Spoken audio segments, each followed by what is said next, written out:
السلام علیکم پیارے دوستو، میں محمد صابر آپ سبھی کا استقبال کرتا ہوں اسلامک احسار نیٹ ورک میں۔ پیارے دوستو،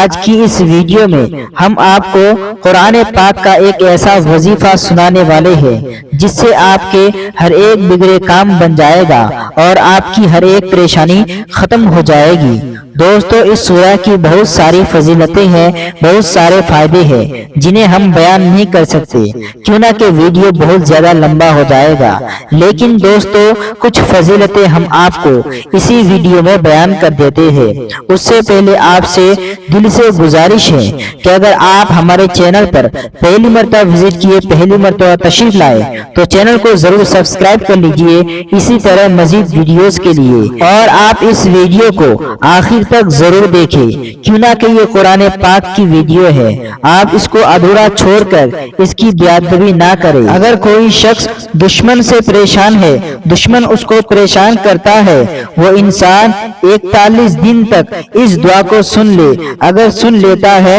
تو انشاءاللہ دشمن دور ہو جاتا ہے اور وہ دشمن اس سے ڈرنے لگتا ہے، چاہے وہ کتنا ہی طاقتور کیوں نہ ہو۔ اس دعا کا سب سے بڑا فائدہ یہ ہے کہ اگر آپ اس دعا کو سن لیتے ہیں تو آپ کے کاروبار میں جو برکتیں نہیں ہو رہی تھی وہ برکتیں ہونے لگے گی۔ آپ پیسے کم کماؤ یا زیادہ، آپ کے پاس جتنا بھی پیسہ ہوگا آپ کی ضرورتیں اسی میں پوری ہونے لگے گی، آپ کی کمائی میں دن دگنی رات چگنی ترقی ہوگی۔ آپ پریشان ہو چکے تھے، آپ کا کوئی کام نہیں بن رہے تھے، آپ کا کوئی مقصد پورا نہیں ہو رہا ہے، یا آپ کہیں شادی کرنا چاہتے ہیں تو آپ کی پسند کی شادی نہیں ہو رہی ہے، یا پھر آپ کوئی اور چیز سے پریشان ہو، آپ اپنے گھر میں یا آپ جہاں بھی ہو، اس ویڈیو کے اندر اپنے موبائل کے اندر آپ اس دعا کو ایک بار تیز آواز میں سن لینا۔ اگر آپ سن لیتے ہیں تو انشاءاللہ آپ کے تمام بگڑے کام بن جائیں گے جو اتنے دن سے نہیں بن رہے تھے، تو انشاءاللہ آپ کے کام ابھی سے بننا شروع ہو جائیں گے۔ تو چلیے دوستو، اب ہم سن لیتے ہیں قرآن پاک کی وہ سورہ۔ اعوذ باللہ من الشیطان الرجیم، بسم اللہ الرحمن الرحیم، الف لام را، کتاب انزلناه الیک لتخرج الناس من الظلمات الى النور بإذن ربهم إلى صراط العزيز الحميد، الله الذي له ما في السماوات وما في الأرض، وويل للكافرين من عذاب شديد، الذين يستحبون الحياة الدنيا على الآخرة ويصدون عن سبيل الله ويبغونها عوجا، أولئك في ضلال بعيد، وما أرسلنا من رسول إلا بلسان قومه ليبين لهم، فيضل الله من يشاء ويهدي من يشاء، وهو العزيز الحكيم۔ وَلَقَدْ أَرْسَلْنَا مُوسَى بِآيَاتِنَا أَنْ أَخْرِجْ قَوْمَكَ مِنَ الظُّلُمَاتِ إِلَى النُّورِ وَذَكِّرْهُم بِأَيَّامِ اللَّهِ، إِنَّ فِي ذَلِكَ لَآيَاتٍ لِكُلِّ صَبَّارٍ شَكُورٍ۔ وَإِذْ قَالَ مُوسَى لِقَوْمِهِ اذْكُرُوا نِعْمَةَ اللَّهِ عَلَيْكُمْ إِذْ أَنْجَاكُمْ مِنْ آلِ فِرْعَوْنَ إذ أنجاكم من آل فرعون يسومونكم سوء العذاب ويذبحون أبناءكم ويستحيون نساءكم وفي ذلكم بلاء من ربكم عظيم وإذ تأذن ربكم لئن شكرتم لأزيدنكم ولئن كفرتم إن عذابي لشديد وقال موسى إن تكفروا أنتم ومن في الأرض جميعا فإن الله لغني حميد ألم يأتكم نبأ الذين من قبلكم قوم نوح وعاد وثمود والذين من بعدهم لا يعلمهم إلا الله جاءتهم رسلهم بالبينات فردوا أيديهم في أفواههم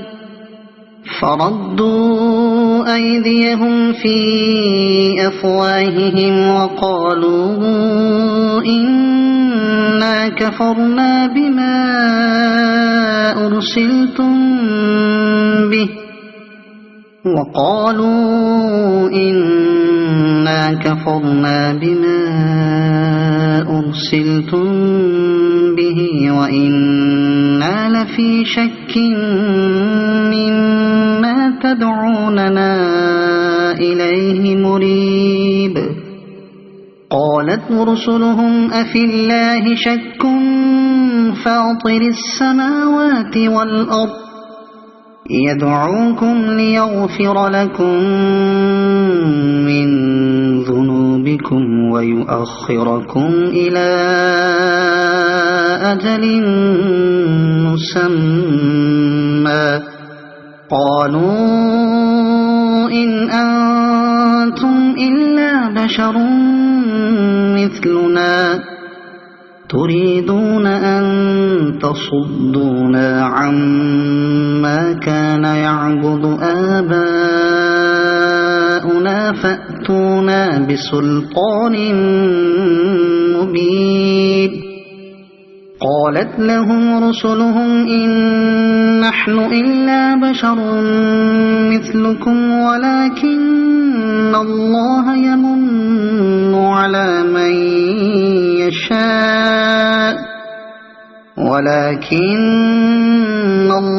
يمن على من يشاء من عباده وما كان لنا أن نأتيكم بسلطان إلا بإذن الله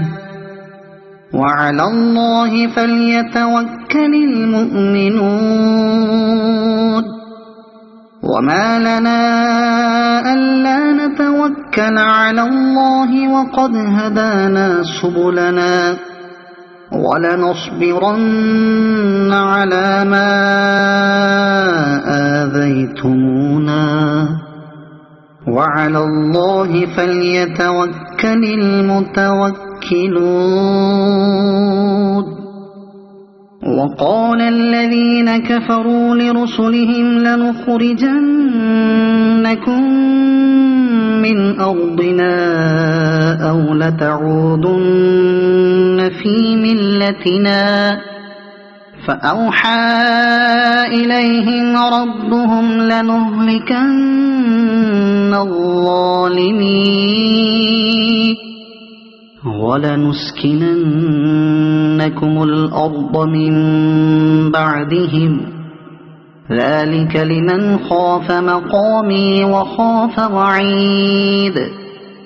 واستفتحوا وخاب كل جبار عنيد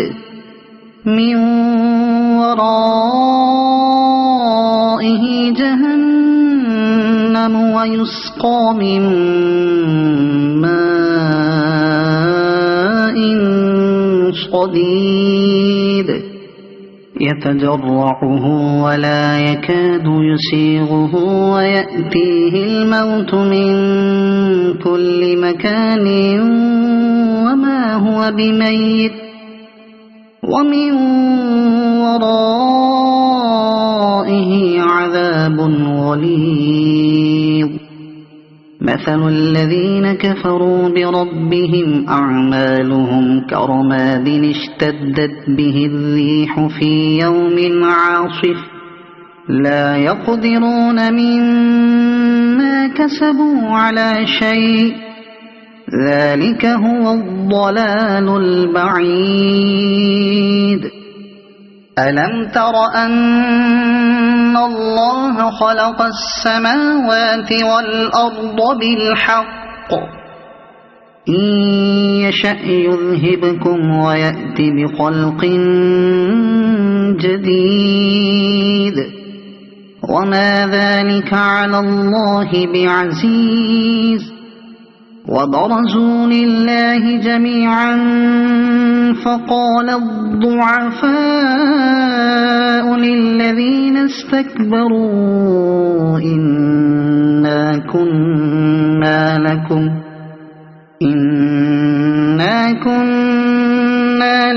تبعا فهل أنتم مغنون عنا من عذاب الله من شيء قالوا لو هدانا الله لهديناكم سواء علينا أجزعنا أم صبرنا ما لنا من محيص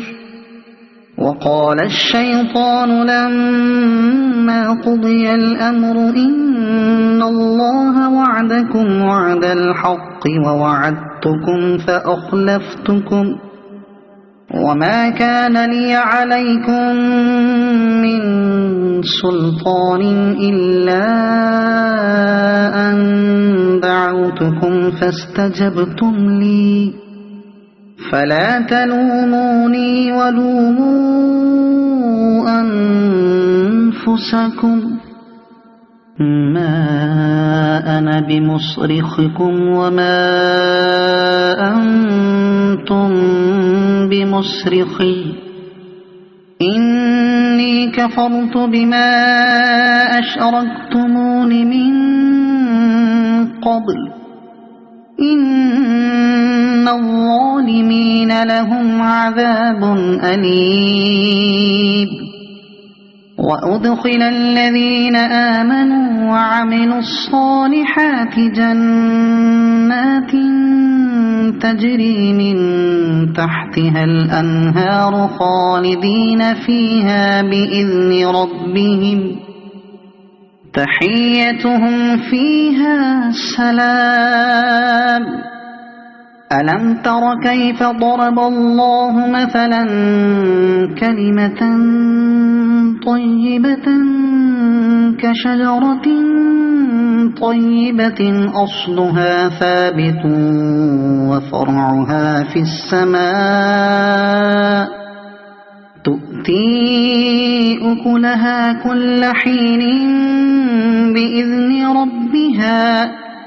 ويضرب الله الأمثال للناس لعلهم يتذكرون ومثل كلمة خبيثة كشجرة خبيثة اجتثت من فوق الأرض ما لها من قرار يثبت الله الذين آمنوا بالقول الثابت في الحياة الدنيا وفي الآخرة ويضل الله الظالمين ويفعل الله ما يشاء ألم تر إلى الذين بدلوا نعمة الله كفرا وأحلوا قومهم دار البوار جهنم يصلونها وبئس القرار وجعلوا لله أندادا ليضلوا عن سبيله قل تمتعوا فإن مصيركم إلى النار قل لعبادي الذين آمنوا يقيموا الصلاة وينفقوا مما رزقناهم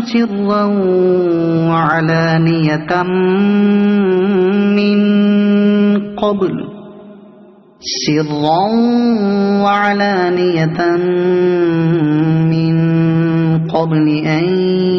يأتي يوم لا بيع فيه ولا خلال الله الذي خلق السماوات والأرض وأنزل من السماء ماء فأخرج به من الثمرات رزقا لكم وسخر لكم الفلك لتجري في البحر بأمره وسخر لكم الأنهار وسخر لكم الشمس والقمر دائبين وسخر لكم الليل والنهار وآتاكم من كل ما سألتموه وإن تعدوا نعمة الله لا تحصوها إن الإنسان لظلوم كفار وإذ قال إبراهيم رب اجعل هذا البلد آمنا واجنبني وبني أن نعبد الأصنام رب إنهن أضللن كثيرا من الناس فمن تبعني فإنه مني ومن عصاني فإنك غفور رحيم ربنا إني أسكنت من ذريتي بواد غير ذي زرع عند بيتك المحرم ربنا ليقيموا الصلاة فاجعل أفئدة من الناس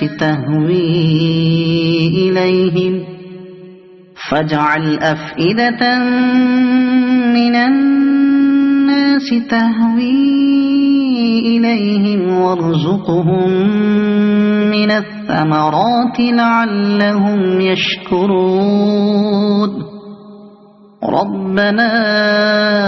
إنك تعلم ما نخفي وما نعلن وما يخفى على الله من شيء في الأرض ولا في السماء الحمد لله الذي وهب لي على الكبر إسماعيل وإسحاق إن ربي لسميع الدعاء رب اجعلني مقيم الصلاة ومن ذريتي ربنا وتقبل دعاء ربنا اغفر لي ولوالدي وللمؤمنين يوم يقوم الحساب ولا تحسبن الله غافلا عما يعمل الظالمون إنما يؤخرهم ليوم تشخص فيه الأبصار مهطعين مقنعي رؤوسهم لا يرتد إليهم طرفهم وأفئدتهم هواء وأنذر الناس يوم يأتيهم العذاب فيقول الذين ظلموا ربنا أخرنا إلى أجل قريب ربنا أخرنا إلى أجل قريب نجب دعوتك ونتبع الرسل أولم تكونوا أقسمتم من قبل ما لكم من زوال وسكنتم في مساكن الذين ظلموا أنفسهم وتبين لكم كيف فعلنا بهم وضربنا لكم الأمثال وقد مكروا مكرهم وعند الله مكرهم وإن كان مكرهم لتزول منه الجبال فلا تحسبن الله مخلف وعده رسله إن الله عزيز ذو انتقام يوم تبدل الأرض غير الأرض والسماوات وبرزوا لله الواحد القهار وترى المجرمين يومئذ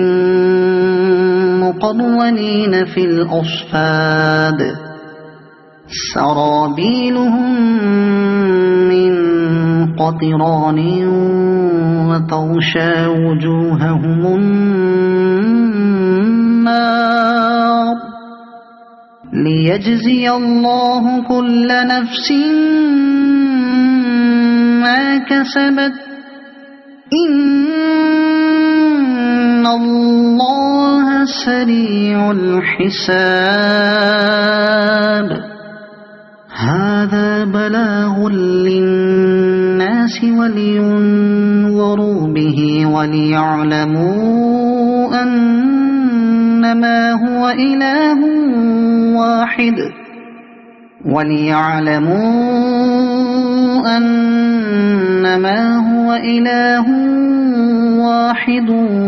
وليذكر أولو الألباب